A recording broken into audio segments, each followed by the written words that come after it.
پڑھیے الصلاۃ والسلام علیک یا رسول اللہ وعلی آلک و اصحابک یا حبیب اللہ الصلاۃ والسلام علیک یا نبی اللہ وعلی آلک و اصحابک یا نور اللہ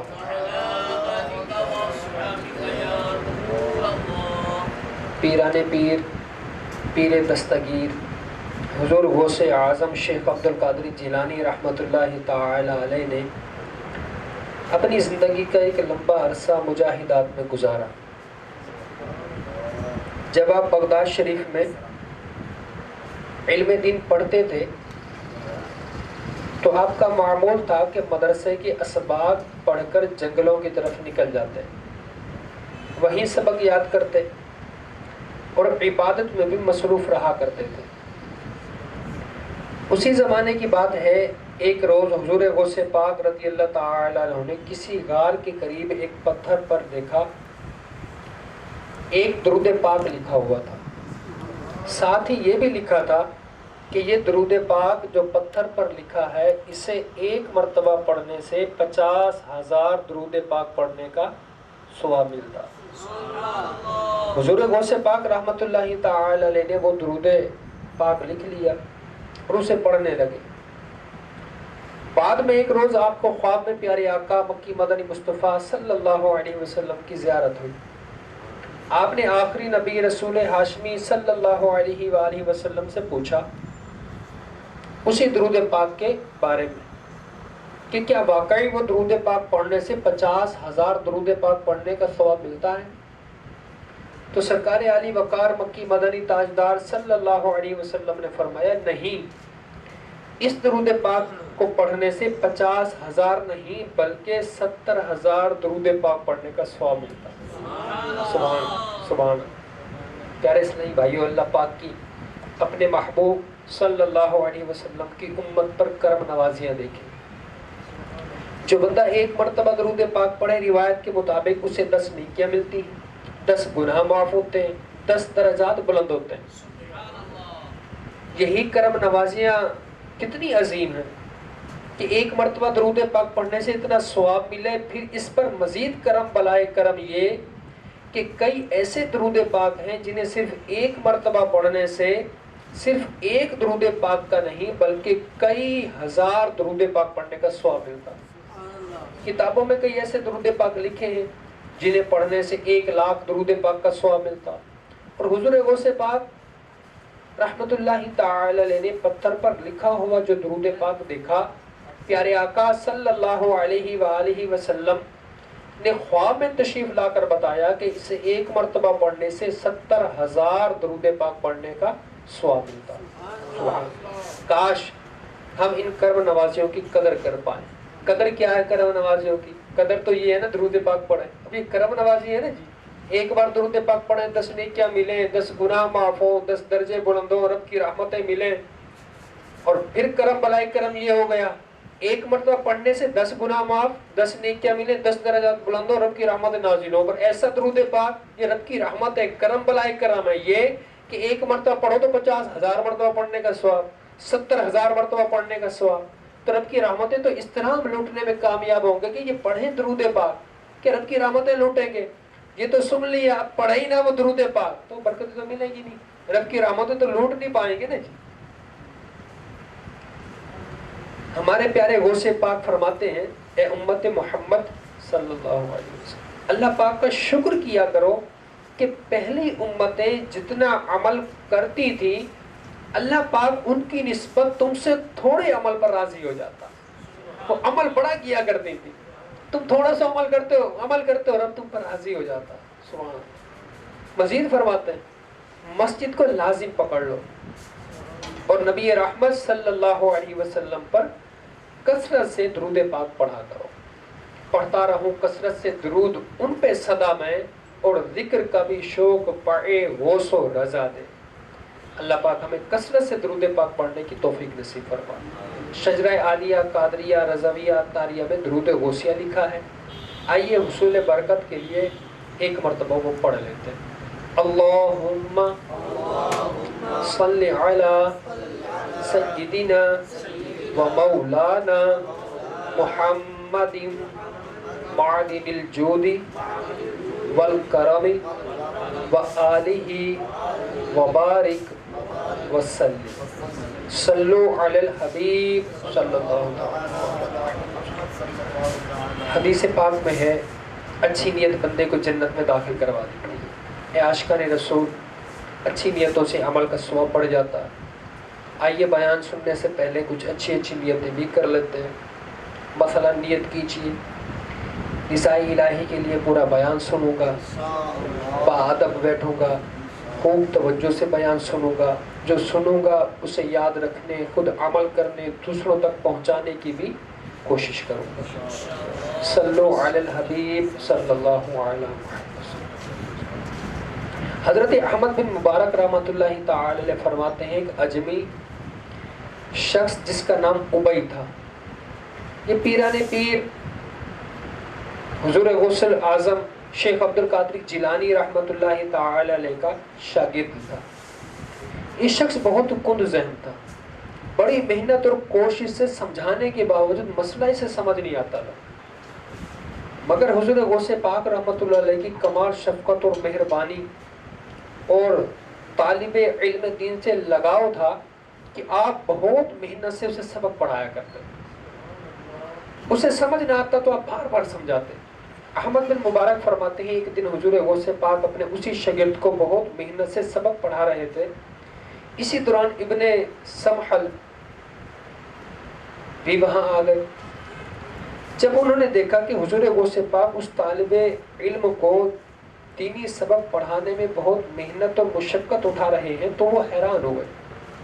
جب وہ طالب علم سبق پڑھ کے چلا گیا تو انہوں نے عرض کی مجھے بڑی حیرانی ہے کہ آپ ایک کند ذہن کو پڑھانے کے لیے اتنی مشقت اٹھا رہے ہیں.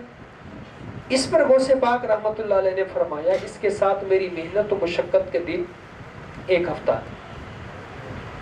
ایک ہفتے سے بھی کم ہے. تو وہ کہتے ہیں کہ ایک ہفتہ بھی نہ گزرا تھا کہ بیچارہ وہ دنیا سے رخصت ہو گئے. ابن سمل فرماتے ہیں جیسا حضور غوث پاک نے فرمایا تھا بالکل ویسا ہی ہوا، یعنی ایک ہفتے میں اس طالب علم کا انتقال ہوگا. مرتبہ یوں تیرا خالق نے بڑھایا یا غوث، میرے مرشد عرض کرتے ہیں غوث پاک کے دربار میں، مرتبہ یوں تیرا خالق نے بڑھایا یا غوث، اولیاء کا تجھے سلطان بنایا یا غوث، میں نکما تو کسی کام کے قابل ہی نہ تھا، مجھ سے بیکار کو تم ہی نے نبھایا یا غوث. سبحان اللہ.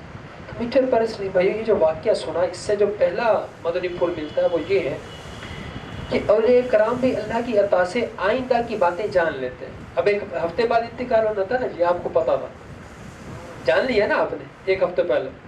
بخاری شریف میں حدیث قدسی ہے، اس میں اللہ پاک نے اولیاء کرام کی شان بیان کی. اس حدیث پاک اس حدیث قدسی میں یہ بھی ہے کہ اللہ پاک فرماتا ہے جب میں اپنے کسی بندے سے محبت فرماتا ہوں تو اس کی آنکھ بن جاتا ہوں. طویل حدیث ہے. ایک یہ بھی ہے آنکھ بن جاتا ہوں جس سے وہ دیکھتا. مطلب یہ کہ جب بندہ اللہ پاک سے محبت کرتا ہے اور اللہ پاک اسے اپنا محبوب بنا لیتا ہے تب وہ بندہ فنا فی اللہ کے درجے پر پہنچ جاتا ہے. اب اس کے اعضاء میں خدا کی دی ہوئی طاقتیں کام کرتی ہیں اور انہی اعضاء میں ایک آنکھ بھی ہے. بظاہر دیکھنے میں اس کی آنکھ عام لوگوں جیسی آنکھ ہوتی ہے، عام لوگوں کی طرح نظر آتی ہے. ہم آنکھ اٹھائیں تو ہماری نظر لمحے بھر میں آسمان تک پہنچ جاتی ہے. ایسے ہے نا جی، ہم نظر اٹھاتے ہیں آسمان تک پہنچ جاتی ہے. تو غور کیجئے اللہ پاک کے محبوب بندے، اس کے اولیاء کاملین جو آنکھ کی پتلی سے نہیں بلکہ اللہ رب العزت کی دی ہوئی طاقت اور نور سے دیکھتے ہیں. جب وہ آنکھ اٹھائیں گے تو ان کی نگاہ کہاں تک جائے گی؟ ہماری نگاہ پلک جھپکنے کی دیر میں آسمان تک پہنچ جاتی ہے. تو یقیناً جو نور خدا سے رب کی عطا کی ہوئی خاص طاقت سے دیکھے اس کی نگاہ صرف آسمان تک نہیں ٹھہرتی بلکہ لوح محفوظ سے بھی پار جاتی ہے. ترمذی شریف کی حدیث پاک کہ اللہ پاک کے آخری نبی رسول ہاشمی صلی اللہ علیہ وسلم نے فرمایا کہ مومن کی فراست سے بچو کہ بندہ مومن اللہ پاک کے نور سے دیکھتا. ادھر بھی نگاہ ہے کرم غوث اعظم، کرو دور رنجو علم غوث اعظم، ہے گردن میں تیری غلامی کا پٹا، میرے مرشد عرض کرتے ہیں، ہے گردن میں تیری غلامی کا پٹا، تجھی سے ہے میرا بھرم غوث اعظم، تیرا ہوں میں تیرا میرے اس کہے کا سرے حشر رکھنا بھرم غوث اعظم۔ میٹھے پیلسٹین بھائی، اور دوسرا جو مدنی پھول ملا اس واقعے سے وہ یہ کہ غوث اعظم کے دل میں امت کی خیر خواہی اور اصلاح کا کیسا جذبہ تھا۔ آپ کا شاگرد انتہائی خود ذہن ہے۔ اول تو یہ کہ ہمارے ہاں تو بعض استادوں کا رویہ ہوتا ہے کہ خود ذہن شاگرد کو تو پہلے تو سناتے ہیں، جاڑ پلائی جاتی ہے، مارتے ہیں، ڈانٹتے ہیں، بس اوقات کہہ بھی دیتے ہیں کہ جاؤ کام وام کرو، پڑھنا تو ہے نہیں تم نے، ایسے ٹائم ہی ضائع کر رہا ہو، ماں باپ کے پیسے ہی ضائع کر رہا ہو، اس طرح کہتے ہیں ہمارے ہاں۔ مگر قربان جائیے غوث اعظم، آپ خود ذہن شاگرد کو مدرسے سے نہیں نکالتے، آپ جانتے ہیں اس نے پڑھ کر کوئی عالم نہیں بننا، پڑھ کر کوئی عالم نہیں بننا، اس کے ذریعے علم کا نور نہیں پھیلے گا، بلکہ یہ تو بیچارہ چند دن کا مہمان ہے، چند دن کا مہمان ہے، دنیا سے چلا جائے گا۔ اس کے باوجود آپ محنت کر رہے ہیں، اس کے باوجود مشقت اٹھاتے ہیں اور اسے پڑھائے جاتے ہیں تاکہ یہ علم دین سے جڑا رہے، مدرسے میں آتا رہے کہ علم دین کے جو فضائل ہیں وہ دوسرے کاموں کے نہیں ہیں۔ جبھی تو میرے مرشد عرض کرتے ہیں، منہ لگاتا نہیں دنیا میں جسے کوئی بھی، بال یقین اس کے طرفدار ہیں غوث اعظم، کھوٹے سکے جہاں چل جاتے ہیں وہ ہے بغداد، وہ نکموں کے خریدار ہیں غوث اعظم۔ سبحان اللہ، سبحان اللہ، کیا بات ہے جی غوث اعظم کی۔ صلو علی الحبیب صلی اللہ علیہ وسلم۔ میٹھے پیارے اسلام بھائیوں، 545 سنہ ہجری رمضان المبارک کی 7 تاریخ تھی، پیر شریف کی رات عشاء کے بعد غوث پاک رحمۃ اللہ علیہ نے اپنے مدرسے میں آزمائش کے موضوع پر بیان فرمایا۔ اس دوران آپ نے فرمایا، اگر تم میں سے کسی کا بیٹا کافروں کے ہاں قیدی ہو جائے، کیا تم اسے چھڑانے کی کوشش نہیں کرو گے؟ فرمایا کہ ایک عارف یعنی اللہ کی پہچان رکھنے والا کامل مسلمان ایسا ہی ہوتا ہے، تمام مخلوق اس کے لیے اولاد کی طرح ہے اور وہ انہیں نفس و شیطان کی قید سے چھڑانے میں لگا رہتا ہے۔ اور شوال المکرم 545 ہجری جمعے کا دن تھا، غوث پاک رحمۃ اللہ تعالی نے اپنے مدرسے میں مسلمان بھائیوں کی خیر خواہی کے موضوع پر بیان فرمایا۔ دوران بیان آپ نے فرمایا، پاک ہے وہ ذات جس نے میرے دل میں مخلوق کی خیر خواہی کا جذبہ ڈال دیا۔ مخلوق کی خیر خواہی کرنا میری زندگی کا بڑا مقصد ہے۔ بے شک میں تمہیں نصیحت کرنے والا ہوں، میں اس پر تم سے کوئی جزا نہیں چاہتا، میری خوشی اسی میں ہے کہ تم کامیاب ہو جاؤ، اگر تم ہلاک ہوئے تو مجھے غم ہوگا۔ اسیروں کے مشکل کشا غوث اعظم، فقیروں کے حاجت روا غوث اعظم، گھرا ہے بلاؤں میں بندہ تمہارا، مدد کے لیے آؤ یا غوث اعظم۔ پیارے اسلامی بھائیو، غوث اعظم رحمۃ اللہ تعالی علیہ کے دل میں امت کی خیر خواہی کا جذبہ کس قدر بھرا ہوا تھا، اس کا اندازہ لگانے کے لیے غوث پاک کا ایک ایمان افروز فرمان سنیے۔ انشاءاللہ یہ فرمان ذیشان سن کر عاشقان غوث اعظم کا دل جھوم جائے گا کہ 546 ہجری رجب المرجب کا مہینہ تھا، جمعہ کا دن، حضور غوث پاک نے اپنے مدرسے میں توحید کے موضوع پر بڑا لمبا بیان فرمایا۔ بیان کے آخر میں گفتگو کو سمیٹتے ہوئے فرمایا، اے لوگوں، میں تمہاری طرف صرف اور صرف اللہ کی رضا کے لیے متوجہ ہوتا ہوں۔ میرے اندر تمہارے لیے ایسی رحم دلی اور شفقت ہے کہ اگر ہو سکتا تو میں تمہاری جگہ تم میں سے ہر ایک کی قبر میں خود اتر جاتا اور تمہاری طرف سے نکیرین کو، جو سوال کرنے آتے ہیں فرشتے، نکیرین کو جواب بھی خود ہی دیتا۔ قلب مردہ کو بھی ٹھوکر سے جلا دو مرشد، تم نے ٹھوکر سے مردوں کو جلایا یا غوث، آفتوں میں ہوں گرفتار مدد کو آؤ، آہ دنیا کے غموں نے ہے ستایا یا غوث، میں جہنم میں نہ اب جاؤں گا انشاءاللہ، رہنما تم کو جو میں نے بنایا ہے یا غوث۔ اللہ اکبر۔ عاشقان رسول غور فرمائیے، یہ کیسی خیر خواہی ہے، یہ کیسا عظیم جذبہ ہے۔ قبر کی پہلی رات کیسی سخت ترین رات ہوتی ہے اولاد کی جدائی کا غم، دنیا چھوٹنے کا غم، اور مردے پر تو کئی صدموں کے پہاڑ ٹوٹتے ہیں. پھر روح نکلنے کی تکلیف، قبر کی وحشت، قبر کا اندھیرا، تنہائی. پھر اس کے ساتھ ساتھ فرشتے قبر کی دیواریں چیرتے ہوئے آ جاتے ہیں، میت سے سوالات کرتے ہیں. اس دنیا میں ہمارے بہت سے دوست ہیں، رشتہ دار ہیں، کوئی تو بس اپنے مطلب تک ہی ہوتا، اور جو با وفا زندگی بھر ساتھ نبھائے بھی تو صرف قبر کے کنارے تک. شاید سگا باپ بھی اپنے بیٹے کے لیے ایسی خواہش نہیں کرتا، ایسی خواہش باپ بھی نہیں کرتا بیٹے کے لیے کہ میں مر جاؤں اس کی جگہ، میں اتر جاؤں قبر میں. باپ بھی نہیں کرتا.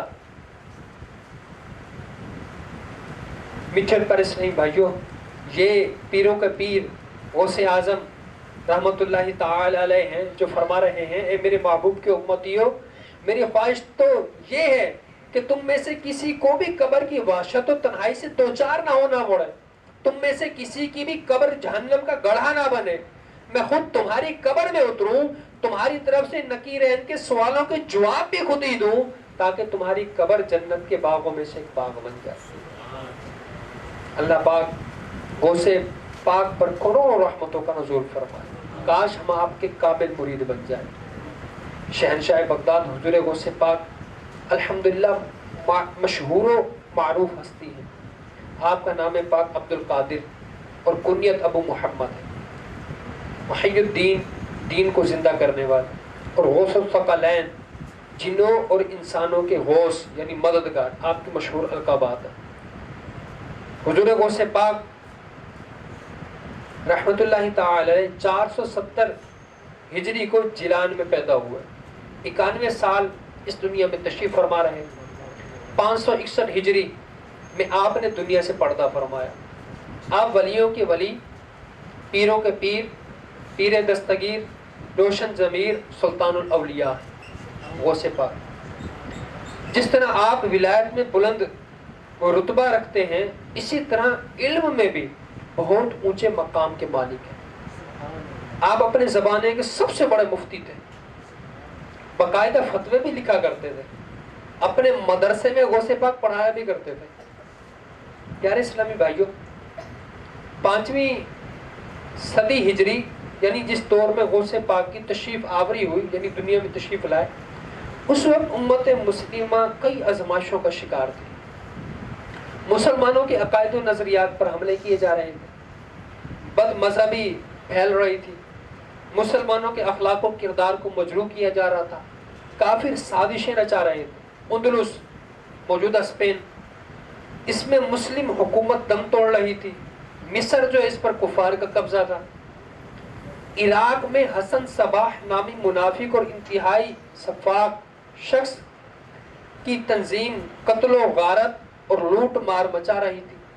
بغداد شریف جو اس وقت دارالخلافہ تھا، یہاں کے حالات ایسے تھے کہ کہا جاتا ہے قارون تو امیر و کبیر، خزانہ اس کا مشہور، کہتا ہے قارون جیسا امیر و کبیر شخص بھی اگر بغداد میں رہائش اختیار کرے، اس دور کی بات ہوگی جس دور میں غوث اعظم تشریف لائے، تو وہاں کے حالات مہنگائی اور اخراجات کی وجہ سے اتنا کنگال ہو جائے کہ اسے بھی زکوٰۃ لینی پڑ جائے. غوث پاک نے ایسے نازک حالات میں دین کی خدمت کی، امت مسلمہ کی ڈوبتی ہوئی کشتی کو سہارا دیا، دین کی اصل تعلیمات کو زندہ کیا، اور مسلمانوں کے اخلاق و کردار میں قرآن و سنت اور دینی تعلیمات کا نور بھر دیا.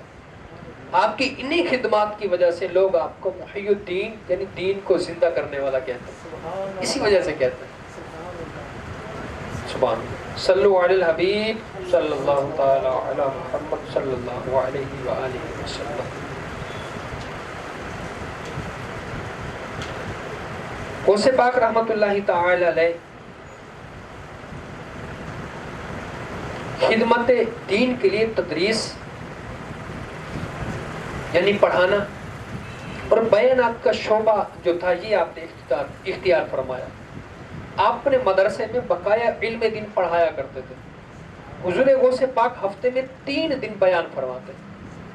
ابراہیم بن سعد فرماتے ہیں کہ حضور غوث پاک علماء والا لباس پہنتے، منبر پر تشریف فرما ہوتے اور پھر بیان فرماتے. غوث پاک رحمۃ اللہ علیہ خود فرماتے ہیں کہ شروع میں نا میرے بیان میں 2-3 بندے ہوتے تھے، 2-3 آدمی، پھر آہستہ آہستہ لوگ بڑھنے لگے، یہاں تک ہوا کہ پھر تو 70 ہزار لوگ آتے تھے، دور دور سے لوگ گھوڑوں پر اونٹوں پر بیان میں آتے تھے، 70 ہزار سے زیادہ لوگ بیان میں شرکت کرتے تھے۔ اور شان آپ کی یہ ہوتی کہ پہلا بندہ اس تک جتنی آواز جاتی نا، آخری بندہ بھی ویسے سنتا تھا، یہ نہیں ہوتا تھا جی وہاں آواز نہیں آ رہی جی، آخری بندے تک ایسی آواز جاتی۔ سبحان اللہ۔ غوث پاک کے شہزادے عبد الوہاب فرماتے ہیں، بیٹے آپ کے، کہ غوث پاک کی محفل میں بڑے بڑے علماء کرام، اولیاء کرام اور مشائخ حاضر ہوتے ہیں، اولیاء کی شہنشاہ تھے۔ ان میں 400 بڑے بڑے علماء کرام تو وہ تھے جو باقاعدہ کاغذ اور قلم لے کر حاضر ہوتے، غوث پاک جو فرماتے وہ لکھ لیا کرتے۔ سبحان اللہ۔ 400 بندے تو لکھتے تھے علماء کرام آپ کے فرمان۔ سبحان اللہ۔ شیخ عمر کے معنی فرماتے ہیں کبھی ایسا نہ ہوا کہ آپ نے بیان فرمایا ہو اور محفل میں کسی نے توبہ نہ کی ہو، آپ کا بیان سن کر لازمی کوئی نہ کوئی توبہ کرتا اور غیر مسلم کلمہ پڑھ لیتا۔ غوث پاک خود فرماتے ہیں میرے ہاتھ پر 5000 سے زیادہ لوگوں نے اسلام قبول کیا، غیر مسلموں نے، کافروں نے، اور 1,00,000 سے زیادہ لوگوں نے گناہوں سے توبہ کی۔ سبحان اللہ۔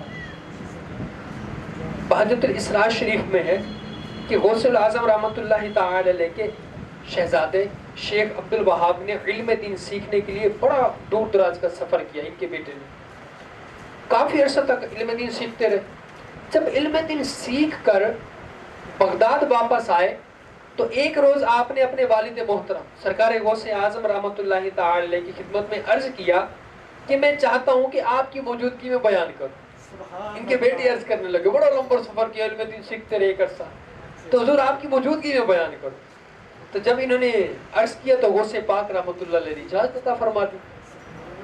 چنانچہ جب محفل پاک سجی، لوگ جمع ہو گئے، شیخ عبد الوہاب رحمۃ اللہ تعالی علیہ ان کے بیٹے یہ فرماتے میں نے بیان شروع کیا، والد محترم حضور غوث پاک بھی تشریف فرما تھے، میں نے بہت سارے علمی نکات بیان کیے، اپنے طور پر بہت اعلیٰ خطاب کیا، مگر عجیب بات تھی اتنی اعلیٰ علمی گفتگو سن کر بھی کسی کا دل نرم نہ ہوا، کسی کے آنسو نہ نکلے۔ تو خیر کہتے ہیں میں نے اپنا بیان مکمل کیا۔ اب والد محترم حضور غوث پاک رحمۃ اللہ علیہ ممبر پر تشریف لائے۔ اب شان دیکھیں غوث پاک، سبحان اللہ، دلوں پر حکومت کرتے ہیں غوث پاک، الحمدللہ۔ تو آپ جب تشریف لائے تو آپ نے بیان شروع کیا، تو ان کے بیٹے شیخ عبد الوہاب فرماتے ہیں جیسے ہی والد محترم نے بیان شروع کیا نا، آپ نے صرف ابھی اتنا ہی فرمایا، صرف اتنا فرمایا کہ میں نے کل روزہ رکھا تھا۔ کہ اتنا فرمانا تھا کہ انہی الفاظ میں اتنی تاثیر تھی کہ پورے مجمع پر رکت طاری ہو گئی، لوگ دھاڑے مار مار کے رونے لگے۔ تو میں بڑا حیران ہوا کہ میں نے بڑی بڑی تحقیقات پیش کی، لوگوں پر ان کا کوئی اثر نہ ہوا۔ والد صاحب نے بس اتنا ہی کہا کہ میں نے کل روزہ رکھا تھا، اور محفل کا رنگ ہی بدل گیا۔ آخر اس میں راز کیا؟ فرماتے ہیں والد محترم نے میری حیرانی دور کرتے ہوئے فرمایا بیٹا تم اپنی طرف سے تقریر کر رہے تھے، تم اپنے معافی ضمیر بیان کر رہے تھے، مگر میں اپنی طرف سے نہیں بولتا، بلکہ اللہ رب العزت کی قسم میں اپنی مرضی سے کچھ نہیں بولتا، یہاں تک کہ مجھ سے کہا جاتا اے عبد القادر تم پر ہمارا جو حق ہے اس حق کی وجہ سے بولو، تمہاری بات سنی جائے گی۔ سبحان اللہ۔ میرے سنی بھائیو کیا شان ہے غوث پاک کی، آپ کے بیان میں کتنا اخلاص، کتنی لاہیت تھی۔ ایک طرف بڑی بڑی علمی تحقیقات بیان ہو رہی ہیں، کمال کے علمی نکات بیان کیے جا رہے ہیں، مگر مجمع پر نہ رکت طاری ہوتی ہے نہ محفل کا رنگ بدلتا۔ حضور غوث پاک صرف اتنا کہتے ہیں میں نے کل روزہ رکھا تھا، اور مجمع کا رنگ ہی بدل گئے، لوگوں کے دل پگھل گئے، رکت طاری ہو گئی۔ کیوں؟ آخر راز کیا ہے؟ راز یہی ہے کہ غوث پاک خود نہیں بولتے تھے، بلکہ اللہ پاک کے حکم پر عمل کرتے تھے، اس کی رضا کے لیے بیان فرماتے تھے۔ رب کریم بذریعہ الہام آپ کو حکم فرماتا ہے اے عبد القادر بولو، اے عبد القادر بیان کرو، تمہارا بیان سنا جائے گا۔ سبحان اللہ۔ ہر مسلمان اندازہ کر سکتا ہے کہ جب اس کمال اخلاص کے ساتھ بیان کیا جائے گا تو اس بیان کی تاثیر کیسی ہوگی. ایسا بیان کتنے لوگوں کے دلوں پر تاثیر کا تیر بن کے لگے گا اور زندگی بدل کے رکھ دے گا. یہی وجہ ہے کہ غوث پاک کے بیان میں جو خوش بخت شرکت کر لیتا اس کی بگڑی بن جایا کرتی. صلو علی الحبیب صلی اللہ تعالی علی محمد صلی اللہ علیہ وسلم. میٹھے پر اسلام بھائیو، 10 شوال المکرم 445 ہجری اتوار کا دن تھا. صبح کے وقت حضور غوث پاک رحمت اللہ علیہ نے اپنے مدرسے میں توبہ کے موضوع پر بیان فرمایا. اب بیان تو سنا بھائی، بیان کیسے فرماتے؟ اب ان کے بیان میں جو فرمایا نا وہ کچھ باتیں سنتے. کیا فرمایا تھا بیان؟ کیا باتیں آپ نے ارشاد فرمائی؟ لوگوں کی کس طرح تربیت فرماتے تھے؟ تو آپ نے توبہ کے موضوع پر بیان کیا. اتوار کا دن تھا، 545 سن ہجری تھا. تو بیان کے ابتدا میں آپ نے ایک حدیث پاک بیان فرمائی کہ اللہ پاک کے آخری نبی صلی اللہ علیہ وسلم نے ارشاد فرمایا جس کے لیے بھلائی کا دروازہ کھول دیا جائے تو اسے چاہیے کہ لپک کر بھلائی کے اس دروازے میں داخل ہو جائے. جس کے لیے بھلائی کا دروازہ کھول دیا جائے تو وہ دوڑ کر اس دروازے میں داخل ہو جائے، کیونکہ وہ نہیں جانتا کہ دروازہ اس کے لیے کب بند کر دیا جائے. یہ حدیث پاک بیان کرنے کے بعد غوث پاک رحمت اللہ علیہ نے فرمایا لوگوں دوڑو جب تک زندگی کا دروازہ کھلا، اپنی غنیمت جانو. ان قریب یہ دروازہ بند کر دیا جائے گا، زندگی کا دروازہ بند کر دیا جائے گا. جب تک تم میں طاقت و ہمت ہے نیک اعمال کو غنیمت جانو. جب تک توبہ کا دروازہ کھلا ہے اسے غنیمت جانو. دعا کا دروازہ کھلا ہوا ہے اسے غنیمت جانو. نیک لوگوں کی صحبت میں بیٹھنے کا دروازہ کھلا ہے اسے غنیمت جانو. یعنی زندہ ہو نا، زندہ ہے مطلب دعا کر سکتا، نیک اعمال کر سکتا، نیک لوگوں کی صحبت میں بیٹھ سکتا ہے، اپنے گناہوں سے توبہ کر سکتا ہے. موقع ہے نا، غنیمت جانو، کر لو. اے لوگوں تم نے جو نقصان کر لیا اسے پورا کرو. غوث پاک نے فرمایا جو نقصان کیا اسے پورا کرو. جو گناہوں کی گندگی تمہاری دامن پر لگ گئی نا، دامن پر لگا بیٹھے ہو، اسے دھو ڈالو. جو برائیاں کی ہیں انہیں ٹھیک کر لو. دل پر جو گناہوں کی سیاہی چڑھا بیٹھے اب اسے صاف کر لو. جو تم نے ناحق لیا وہ واپس لوٹا دو.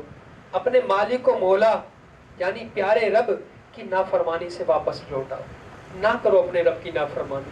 اللہ کریم کے دروازے پر حاضر ہو جاؤ. یہاں کوئی نہیں ہے، صرف اللہ خالق و مالک ہے. اگر تم اس کے در پر حاضر ہو تو اس کے بندے ہو. اگر مخلوق کی طرف توجہ کرتے ہو یعنی مال و دولت کمانے میں لگ گئے، دنیا کی خاطر، یہ ہے کہ عبادات بندہ چھوڑ دے، نمازیں چھوڑ دے، روزے چھوڑ دے، نیکیاں چھوڑ دے، تو پھر کیا ہے؟ اس طرح بندہ یہ مخلوق کا بندہ بن جاتا ہے. فرمایا اس طرح نہ کرو تم. اے انسان سستی مت کر، کیونکہ سستی ہمیشہ کی محرومی اور شرمندگی کا سبب ہے. اپنے اعمال اچھے کر، اللہ پاک دنیا اور آخرت میں تم پر انعام فرمائے گا.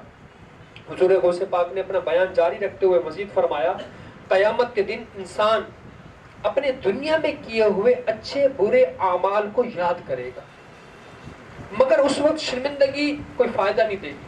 اس وقت دیکھے گا برے عمل، شرمندہ تو ہوگا یہ کیا کیا، شرمندہ کا فائدہ ہی نہیں ہے. شرمندگی تو ہوگی نا قیامت کے دن، نام اعمال دے کر گناہوں سے بھرا. لیکن اس وقت فرماتے شرمندگی فائدہ نہیں دے گی، فائدہ نہیں ہے شرمندہ ہونے کا. اب کیوں شرمندہ ہو رہا؟ تو دنیا میں شرمندہ ہونا چاہیے تھا نا جی، دنیا میں خیال کرنا چاہیے تھا. فائدہ تو اس میں ہے کہ موت سے پہلے قیامت کو یاد کرو. جب لوگ پھل کاٹ رہے ہوں اس دن بیج بونے کے وقت کو یاد کر دینا کوئی فائدہ نہیں دیتا. دنیا آخرت کی کھیتی ہے، جو یہاں بھلائی کا بیج بوئے گا روز قیامت خوشی خوشی وہ پھل حاصل کرے گا، اور جو دنیا میں برائی کا بیج بوئے گا قیامت کی شرمندگی اٹھانی پڑے گی. غوث پاک رحمت اللہ علیہ نے مزید فرمایا لوگوں جب تمہیں موت آئے گی تم خواب غفلت سے بیدار ہو جاؤ گے. حقیقت میں بندہ جب مرتا نا تو جاگتا اسی وقت ہے. یہ کیا ہوا، موت آ گئی، ابھی تو کیا کچھ نہیں. جاگتا حقیقت میں، بزرگ فرماتے ہیں حقیقت میں بندہ جاگتا ہی اسی وقت جب موت آتی ہے. نہ تو یہ سویا ہوا ہے، پرواہ ہی نہیں ہے کس طرح زندگی گزر رہی ہے، لگا ہوا ہے، یہ سویا ہوا ہے بندہ. جاگا ہوا نہیں ہے. جاگے گا کب؟ جب موت آئے گی, اس وقت جاگے گا. تو آپ فرماتے ہیں تم خواب غفلت سے بیدار ہو جاؤ, مگر اس وقت جب تمہیں موت آئے گی تم خواب غفلت سے بیدار ہو جاؤ گے, مگر اس وقت بیدار ہونے کا کوئی فائدہ نہیں ہے. اے انسان, برے لوگوں کی صحبت نے تمہیں نیک لوگوں سے بدگمان کر دیا. اللہ پاک کی کتاب اور سنت مصطفیٰ کی روشنی میں زندگی گزارو, کامیابی تمہارے قدم چومے. اللہ پاک سے ایسی حیا کرو جیسی اس سے حیا کرنے کا حق ہے. غفلت میں اپنا وقت ضائع مت کرو. تم وہ مال جمع کرنے میں مصروف ہو جو تم نے استعمال ہی نہیں کرنا. وہ خواب سجاتے ہو جن تک پہنچ ہی نہیں پاؤ گے. وہ عمارتیں بناتے ہو جن میں تم نے ہمیشہ نہیں رہنا. اور ان سب باتوں نے تمہیں اللہ پاک کی بارگاہ میں حاضر ہونے سے دور کر دیا. غوث پاک نے اپنے بیان کا سلسلہ مزید آگے جاری رکھتے ہوئے فرمایا, اس میں کوئی شک نہیں کہ ساری کی ساری بھلائی اللہ پاک کے پاس ہے اور برائی ساری کی ساری اللہ کے دشمنوں کے پاس ہے. بھلائی اسی میں ہے کہ اللہ پاک کے حضور حاضر ہو جاؤ. اللہ پاک کے در عزت سے دور بھاگنے میں صرف برائی ہے. اے لوگوں, تم پر لازم ہے کہ موت کو یاد کرو, مصیبت پر صبر کرو اور ہر حال میں اللہ پاک پر بھروسہ رکھو. جب یہ تینوں اوصاف تمہارے اندر پوری طرح پیدا ہو جائیں گے تو تمہیں موت اس حالت میں آئے گی کہ موت کو یاد کرنے کی وجہ سے تم زاہد بن چکے ہوگے, رب تم پر راضی ہو چکا ہوگا, تمہارا تعلق اپنے رب سے مضبوط ہو چکا ہوگا. پیارے اسلامی بھائیوں, ہمارے پیر شیخ عبد القادر جیلانی رحمۃ اللہ علیہ نے کتنے پیارے انداز میں توبہ کی ترغیب دلائی. اب یہ سانسیں چل رہی ہیں, آہ نہ جانے کب یہ سانسیں ٹوٹ جائیں اور ہم زندگی کی بازی ہار کر موت کے رستے قبر کی تنہائی میں گہرائیوں میں اتر جائیں. اس لیے ابھی موقع ہے, زندگی ملی ہوئی ہے, سانسیں چل رہی ہیں. آئیے غوث پاک کے فرمان پر عمل کرتے ہوئے توبہ کر لیتے ہیں. آج تک جتنے گناہ ہوئے ان سب سے سچی پکی توبہ بھی کریں, توبہ کے تقاضے بھی پورے کریں.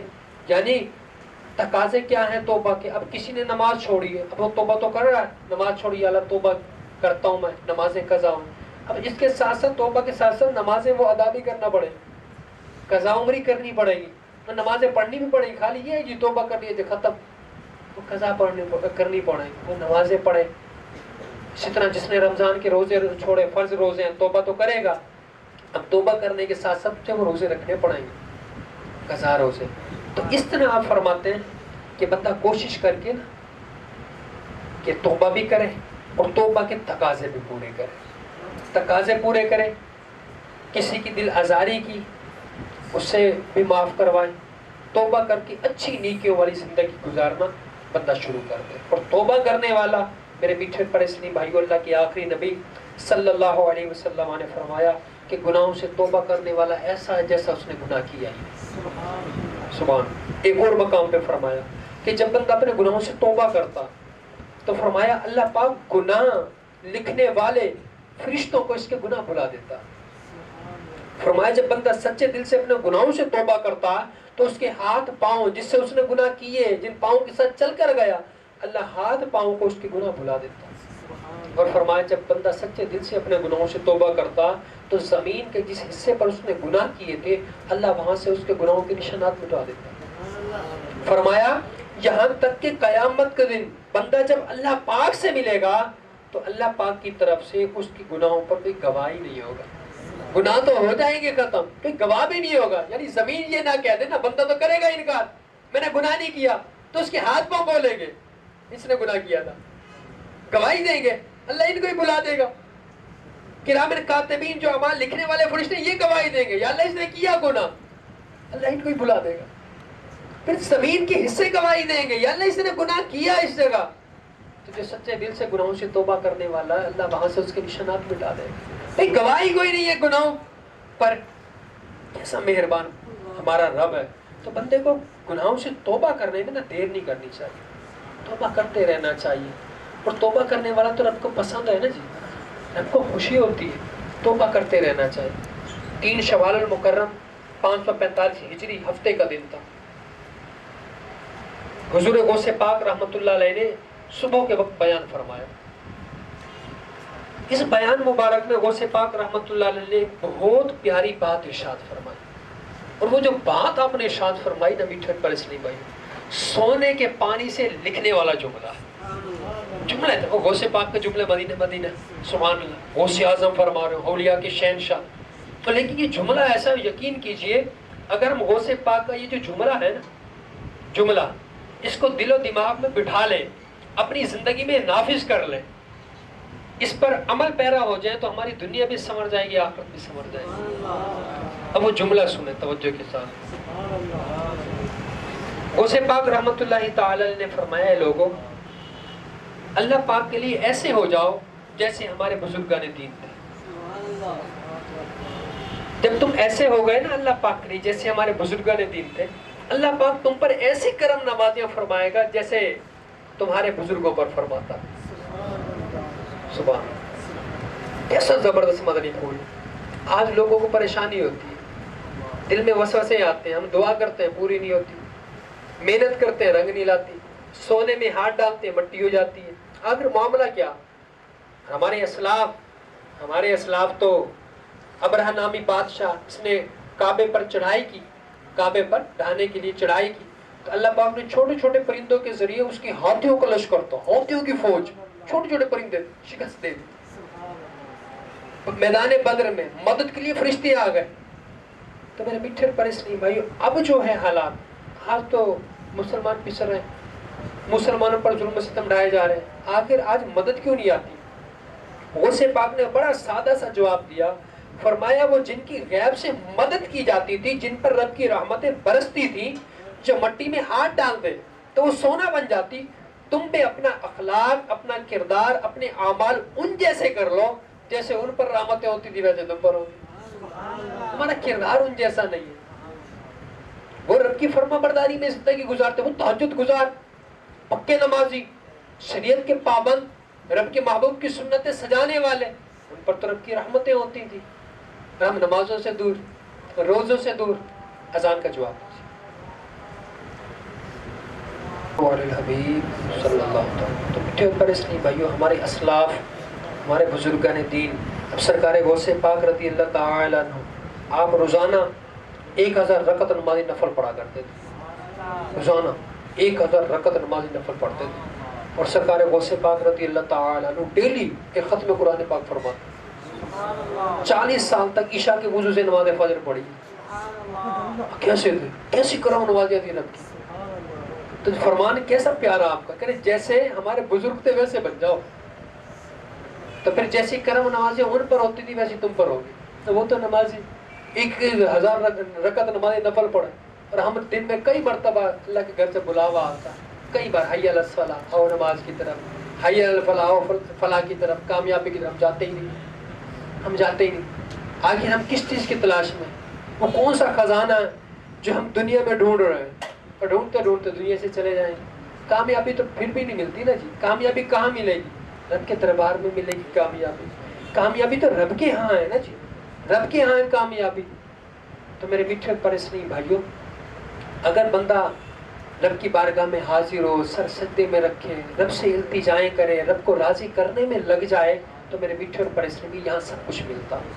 دنیا بھی سنورتی ہے، آخرت بھی سنورتی ہے. ایک بڑا پیارا واقعہ کہ رات کے وقت ایک چور حضرت سیدتنا رابعہ بصریہ رحمت اللہ تعالی علیہ کے گھر آیا.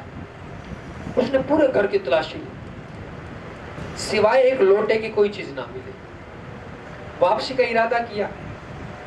آپ رحمت اللہ تعالی علیہ نے فرمایا، اگر ہوشیار چور ہو تو کچھ لیے بغیر نہیں جاؤ گے. بولا مجھے تو یہاں کچھ ملا ہی نہیں. فرمایا اے شخص، لوٹا اٹھاؤ، اس سے وضو کرو، کمرے میں جا کر 2 رکعت نمازیں نفل پڑھو، انشاءاللہ کچھ نہ کچھ لے کر ہی جاؤ. اس نے ایسا ہی کیا. وضو کیا، کمرے میں گیا، مصلی بچھایا اور نماز شروع کر دی. حضرت سیدتنا رابعہ بصریہ رحمت اللہ تعالی علیہ نے رب کی بارگاہ میں عرض کیا، دعا کی، اے مالک کریم، یہ میرے گھر آیا، اسے کچھ نہ ملا، میں نے تیری بارگاہ میں کھڑا کر دیا، اے فضل و کرم، اسے فضل و کرم سے محروم نہ کر دے. ادھر چور کو نماز میں بڑی لذت آئی، جب اس نے 2 نفل پڑھی بڑی لذت آئی، لہٰذا تمام رات وہ نماز ہی پڑھتا رہا، مصلی سے نہ اترا۔ سحری کے وقت حضرت سیدتنا رابعہ رحمۃ اللہ تعالی علیہ کمرے میں آئیں۔ چور اس وقت حالت سجدہ میں اپنے آپ سے کہہ رہا تھا، میرا رب مجھ سے پوچھے گا کہ تجھے میری نافرمانی کرتے حیا نہ آئی، دنیا والوں سے چھپ کر گناہ کرتا رہا، اب میرے حضور گناہوں کی گٹھڑی اٹھائے آیا ہے، اللہ پاک مجھ پر غضب فرمائے گا، مجھے رحمت سے دور کر دے گا، تو اس وقت میں کیا جواب دوں گا؟ وہ اپنے آپ سے کہہ رہا ہے۔ حضرت سیدتنا رابعہ رحمت اللہ تعالی نے پوچھا، بھائی رات کیسے گزری؟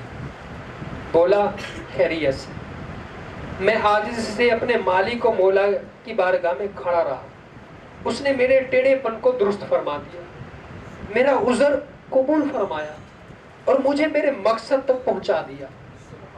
پھر وہ چہرے پر حیرانی کے آثار لیے چلا گیا۔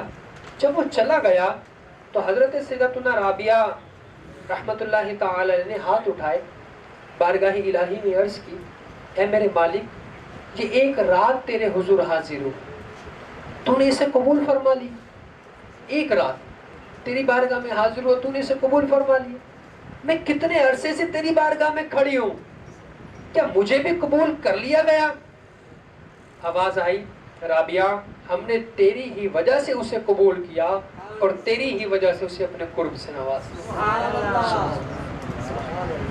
میرے مرشد بڑی پیارے یہ جملے ارشاد فرماتے ہیں کہ ہر عبادت سے برتر عبادت نماز، ساری دولت سے بڑھ کر ہے دولت نماز، قلب غمگین کا سامان فرحت نماز، ہے مریضوں کو پیغام صحت نماز، پیارے آقا کی آنکھوں کی ٹھنڈک ہے یہ، قلب شاہ مدینہ کی راحت نماز، بھائیوں گر خدا کی رضا چاہیے، آپ پڑھتے رہیں باجماعت نماز۔ کتنے پیارے جملے میری اہل سنت، اللہ پاک ہمیں پکا نمازی بنا دے۔ کچھ بھی چاہیے نا میرے میٹھے پر، اس نماز کی طرف آئے ہیں۔ ہمارے بزرگوں کی تو یہی عادت تھی نا جی، بس لوگ تو مصلی بچھاتے رب کی بارگاہ میں حاضر ہو جاتے، اور ہم مسجد میں ہی نہ آئے، فرض نماز ہی نہیں پڑھتے۔ اے کاش آج کے اس اجتماع پاک سے یہ سنہری حروف حضور غوث پاک کی یہ ایمان افروز نصیحت جو آپ نے سنی ہے ابھی، اسے تحفہ سمجھ کر لے جائیں اور زندگی بھر اپنے دامن سے باندھ کر رکھیں۔ کیا نصیحت؟ پھر میں ایک دفعہ بتاتا ہوں آپ کو کہ اے لوگوں، تم اللہ پاک کے لیے ایسے ہو جاؤ جیسے تمہارے بزرگان دین، اللہ پاک کے نیک بندے جس طرح ہوا کرتے تھے ویسے ہو جاؤ، رب کریم تم پر ایسی ہی کرم نوازیاں فرمائے گا جیسے ان پر فرمایا کرتا تھا۔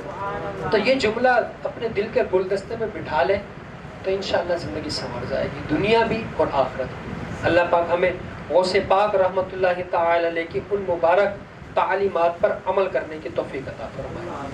عمل کا ہو جذبہ عطا یا الہی، گناہوں سے مجھ کو بچا یا الہی۔ میرے مرشد عرض کرتے ہیں رب کے دربار میں کہ عمل کا ہو جذبہ عطا یا الہی، گناہوں سے مجھ کو بچا یا الہی، میں 5 نمازیں پڑھوں با جماعت، ہو توفیق ایسی عطا یا الہی، تے شوق تلاوت تے ذوق عبادت، رہوں با وضو میں صدا یا الہی۔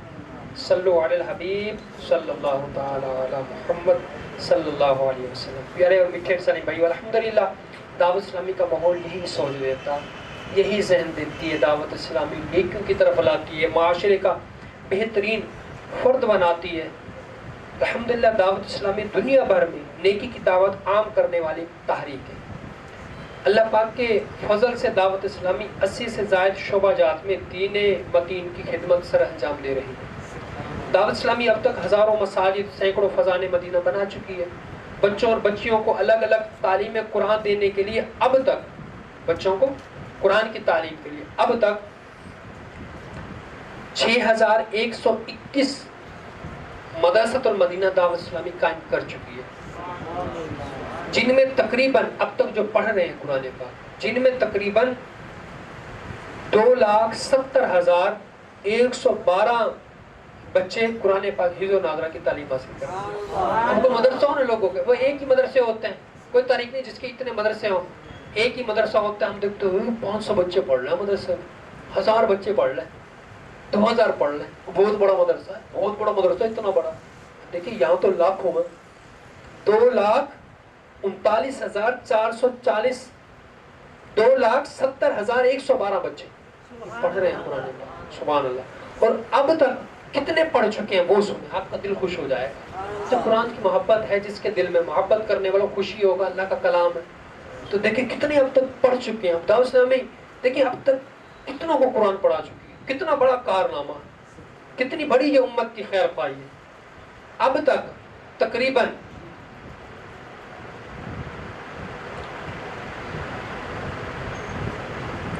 4,39,940 کو دعوت اسلامی قرآن پڑھا چکی ہے. 4,39,940, 60 کم 4,40,000 قرآن پڑھا چکی ہے. سبحان اللہ, سبحان اللہ. اچھا یہ تو قرآن پاک ہو گیا. اب فروغ علم دین کے لیے عالم کتنے بنائے دعوت اسلامی نے؟ عالم بھی بنا رہی ہے نا دعوت اسلامی, تو خالی قرآن پاک پڑھنا ہے نا جی. اب عالم بھی بنا رہی ہے دعوت اسلامی. اس کے لیے جامعۃ المدینہ دعوت اسلامی نے قائم کی ہے. اب تک تقریباً 1,309 جامعۃ المدینہ جہاں عالم کورس ہوتا دعوت اسلامی قائم کر چکی ہے, جن میں تقریباً اب تک جو عالم بن رہے ہیں اس وقت تک وہ ہے 1,17,402 عالم بن رہا ہے. اور جن میں اب تک دعوت اسلامی 16,117 عالم اس امت کو دے چکی ہے. لاکھوں حافظ, قاری, امام, مبلغ, عالم و مفتی تیار کرنے کے ساتھ ساتھ اصلاح امت, کردار سازی کا کام بھی جاری ہے. درجن سے زیادہ دارالافتاء بن چکے ہیں شرعی رہنمائی کے لیے. اسی طرح فیضان آن لائن اکیڈمی, جس کے ذریعے آن لائن عالم کورس, قرآن پاک حفظ و ناظرہ, دیگر بھی مختلف کورسز کرائے جاتے ہیں. 30 سے زائد کورسز ہیں جو کروائے جاتے ہیں. 77 ممالک میں لوگوں کو گھر بیٹھے آن لائن علم دین کی روشنی پہنچائی جا رہی ہے. مدنی چینل کے ذریعے 6 بڑی سیٹلائٹ پر اردو, انگلش اور بنگلہ زبانوں میں دین کی خوب خدمت کی جا رہی ہے. تو میٹھے اور پرس نہیں, یہ جو آپ نے سنا نا مدرسے, یہ وہ, اب ان کے خرچے بھی تو لاکھوں لاکھ ہیں نا, لاکھوں لاکھ اربوں میں. اب دیکھیں نا, بچے لاکھوں پڑھ رہے ہیں, لاکھوں حافظ بن گئے, تو خرچے تو ہوں گے نا جی, کروڑوں میں تھوڑی اربوں میں ہوں گے. تو اب میرے میٹھے اور پرس نہیں بھائیو, اس کے لیے 13 نومبر اتوار والے دن ٹیلی تھون ایک مہم دعوت اسلامی کرنے جا رہی ہے, عطیات جمع کرنے. تو یہ جو عطیات جمع کرنے کی مہم 13 نومبر کو, یہ 13 نومبر کو تو چینل پر ہوگی, اور جاری تو یکم سے ہی ہو چکی تھی. جو پچھلا مہینہ تھا نا جی, پچھلے مہینے بھی جاری رہی ہے ٹیلی تھون کی یہ مہم عطیات جمع کرنے کی. تو آپ بھی یہ جو عطیات جمع کرنے کی جو مہم ہے, اس میں آپ بھی حصہ لیں. اس کا کیا کیا ہے, اس کے یونٹ بنائے گئے. ایک یونٹ ہے 10,000 کا. جو ایک یونٹ دے وہ ایک یونٹ دے سکتا ہے, ایک یونٹ دے گا. جو 12 سے دے سکتا ہے وہ 12 دے, جس سے جتنی ہو سکے اپنی حیثیت اور توفیق کے مطابق. تو اس میں حصہ ضرور ملا ہے, اس ٹیلی تھون میں حصہ ضرور ہے. امیر اہل سنت دامت برکاتہم العالیہ ایک دن بڑی پیاری بات ارشاد فرمائے, کہتے ہیں وہ ایک عاجزی ہی سمجھ لیں, ورنہ دیکھیں لاکھوں کو عالم, حافظ اور مفتی بنایا, لاکھوں کو نیک بنایا. حافظ تو ہم بن نہیں سکے, عالم تو بن نہیں سکے, چلے جو حافظ اور عالم بن رہے ہیں ان کی خدمت ہی کر دیں جی. قیامت میں ہم بھی عرض کریں یا اللہ جو حافظ بنے, جو عالم بنے, تو ان کے لیے کوششیں ہم نے کی تھی, ان کی خدمت کے لیے. تو یہ ٹیلی تھون مہم جاری ہے. ایک یونٹ 10,000 کا ہے, تو جس سے جتنا ہو سکے 1 یونٹ, 2 یونٹ, 10 یونٹ, تو اس کے لیے ضرور کوشش کریں. اچھا اس میں بعض وقت بندہ ایک ساتھ بھی کر سکتا ہے, بھائی ایک ساتھ جی 12,000 کی میں 1 یونٹ دے رہا ہوں. بعض وقت کئی ایسے ہوتے ہیں یار وہ ایک ساتھ تو نہیں سکتا, تو چلیں جی ایسا کر لیں, میں نے چلو جی آدھا آدھا دے دوں گا, بھائی آدھا ابھی دے دیں, آگے آدھا اگلے مہینے کر لیں. اچھا بعض اوقات ایسا ہوتا ہے جی وہ نہیں ہو سکتا جی ایک ساتھ, چلیں بھائی بندہ قسط بنا لیتا ہے چلو جی 2,000 مہینہ کر کے 5 مہینے میں انشاءاللہ میں پورا یونٹ کر دوں. تو اس میں یہ ہے کہ امیر اہل سنت دامت برکاتہم العالیہ نے دعائیں بھی عطا فرمائی ہیں یونٹ دینے والوں کو, بہترین دعائیں دی ہیں, اور دین متین کی خدمت بھی ہے. تو میرے جتنے اسلامی بھائی موجود ہیں تو میری یہ ریکویسٹ ہے کہ راہ خدا میں نا خرچ کرنے کی اپنی عادت بنائیں. ایک تعداد ہے وہ ذہن نہیں ہوتا, اس لیے نہیں کرتے وہ جو اپنا دیکھیں نا مہنگائی بڑھی ہے جی وہ پورا ہوتا نہیں ہے جی, بس کیا کریں جی. راہ خدا میں دینے سے مال بڑھتا ہے. ہمارے اسلاف بزرگوں نے دین تھے نا, یہ راہ خدا میں دیا کرتے تھے, اللہ انہیں اور دیتا تھا. راہ خدا میں دینے سے مال بڑھتا ہے. آپ تھوڑا دیں گے رب اور دے گا, اور دیں گے رب اور دے گا. رب کی راہ میں دینے سے ہی مال بڑھتا ہے, ورنہ آپ کہیں نا میں کما کما کے بڑھا لوں گا یا اکٹھا کر لوں گا, نہیں بھائی, تھک جاتے ہیں بندے. راہ خدا میں دیں گے اللہ برکت دے گا, جو ہے اس میں برکت دے دیتا ہے, مزید مال رب بڑھا کے دیتا. تو ضرور کوشش کیجیے گا. تو جتنے بھائی موجود ہیں زیادہ نہیں, کم از کم 1 یونٹ کی کر لیں جی, 1 یونٹ ایک ساتھ ہو جائے, نہیں تو اس کی قسطیں بنا لیں جیسی آسانی ہو. تو کوشش کر کے ہر ماہ بندہ 2,000 1,000 جو بھی ہو سکے, 1,000 ہو تو 10 مہینے میں ہو گئے, 2,000 ہو تو 5 مہینے میں ہو جائے گا, جیسی آسانی سے ہو. تو کم از کم 1 یونٹ ضرور کریں. اس میں بتاؤں 1 یونٹ جو تھے, اب اس وقت آپ نے سنا نا ہزاروں مدرسے, اسی طرح سینکڑوں جامعات ہیں, لاکھوں بچے قرآن پڑھ رہے ہیں, لاکھوں لاکھ عالم بن رہے ہیں, ہزاروں مسجدیں چل رہی ہیں, دارالسلیم بنا رہی ہے نا, ہزاروں مسجدیں بنا دی ہیں, اب بھی بن رہی ہیں, دیگر بھی کام. تو ان سارے میں آپ کا حصہ شامل ہو جائے گا. لاکھوں بچے پڑھ رہے ہیں, لاکھوں میں آپ کا حصہ شامل ہوگا. لاکھوں عالم دین بن رہے ہیں, ان لاکھوں میں آپ کا حصہ شامل ہو جائے گا. 100 مسجدیں بن رہی ہیں, دیا تو آپ نے 1 یونٹ, تو آپ کو ثواب ان 100 مسجدیں جو بن رہی ہیں ان میں حصہ ملانے کا ملے گا. 1000 بن رہی ہے, 1000 میں حصہ. آپ نے مقصود تھوڑی ہے اس کے لیے کر رہے ہیں, ہم نے تو اس تحریک کو دیا جو لاکھوں کو حافظ بنا کے, لاکھوں کے لیے دیا نا. یہ آپ نے اس وقت 4 لاکھ اپنا 2 لاکھ سے زیادہ بن رہا ہے, 2,70,000. آپ نے 2,70,000 کے لیے دیا نا جی. 1 لاکھ کچھ عالم بن رہے ہیں, سب کے لیے دیا نا جی. آپ نے ہزاروں مسجدیں بن رہی ہیں, آپ نے تو ان کے لیے دیا. تو ان ساروں کا ثواب ملے گا. آپ دیں گے تھوڑا ہی, برکتیں آپ کو ڈھیروں ڈھیر ملیں گی. تو بس اللہ پاک ہم سے اپنے دین کی خدمت لے لے, اور راہ خدا میں خوش دلی سے کریں گے, انشاءاللہ اللہ نے چاہا تو بے شمار برکتیں ملیں گی. تو کوشش کریں, زیادہ نہیں, 1 یونٹ. اچھا آگے آپ بنا لیں جس طرح آپ سے آسانی سے ہو سکے, اس طرح وہ ترکیب بناتے رہیں. ذمہ دار موجود ہے, بعد میں اپنا نام نمبر لکھا دیجیے, میرا نام نمبر لکھ لیں. اس طرح میں ترکیب بناتا رہوں گا. پھر دوسرے نمبر پہ یہ بات ذہن میں رکھیں, امام غزالی رحمۃ اللہ علیہ بڑی پیاری بات ارشاد فرماتا ہے, فرمایا انسان نیت کرنا نا یہ بندے کا کام ہے. نیت بندے کو اچھی اچھی کرتے رہنا چاہیے. میری تو نیت ہو نا جی, اور فیضان مدینہ پورا میں بناؤں گا. اب دیکھ بھی رہا ہوں بھائی مجھ سے کہاں بنے گا, پھر لاکھ کروڑوں لگنے ہی لگے. ایک میں دیکھنا بھائی یہ کیا, بھائی میں پورے شجاع آباد میں انشاءاللہ 50 مسجدیں بناؤں گا. اب میں نے نیت کی, اب دیکھ بھی رہا ہو نہیں پائے گا. نیت سچی ہو, کوشش بندہ کرے, ثواب تو ملے گا نہیں جی. تو نیت بڑی ہونی چاہیے. میرے شیخ طریقت میرے اہل سنت دامت برکاتہم العالیہ فرماتے ہیں, جب میں نے سلسلہ شروع کیا نا, تاریخ بنی, تو انہوں نے شروع میں ایک مدنی مقصد اپنا ایک نعرہ لگایا تھا, مجھے اپنی اور ساری دنیا کے لوگوں کو اصلاح کی کوشش کرنی. تو لوگ باتیں کرتے تھے, جی کیسی باتیں کر رہے ہیں, کراچی کی بات کریں, آپ وہاں رہتے ہیں بھائی, اس شہر کو اپنا, چلو سندھ کی بات کریں, چلو پاکستان کی بات کرو, پوری دنیا کو نہیں. انشاءاللہ میں اپنی ساری دنیا کے لوگوں کی اصلاح کی کوشش کروں گا. آج لاکھوں کو سدھار دیا نا, لاکھوں کی اصلاح کی ہے نا, پوری دنیا میں اپنے نبی کی سنتوں کا پرچہ عام کیا نا. نیت بڑی تھی, تو نیت بندے کو بڑی کرنی چاہیے. نیت ہو, یا اللہ میں تیرے دین کے لیے یہ کروں گا. اب کیسے ہوگا, یا اللہ میں نے نیت کی ہے, میری نیت سچی ہے, میں کوشش کروں گا, یا اللہ تو رحمت فرما, یا اللہ تو اسباب پیدا کر, تو انشاءاللہ میں یہ ضرور کروں گا. بندہ پکی نیت کرے, کوشش کرے, نیت کو پورا میرے رب نے کرنا. تو اللہ نے چاہا تو انشاءاللہ رب کی رحمت ایسی ہوگی, اور نیت جو کی ہے وہ بھی پوری ہوگی, مسائل بھی حل ہوں گے, اور دنیا اور آخرت میں برکتیں بھی اس کی ملیں گی. اللہ پاک کی بارگاہ میں دعا ہے, جو کچھ سنا اسے یاد رکھنے, اس پر عمل کرنے کی توفیق عطا فرمائے.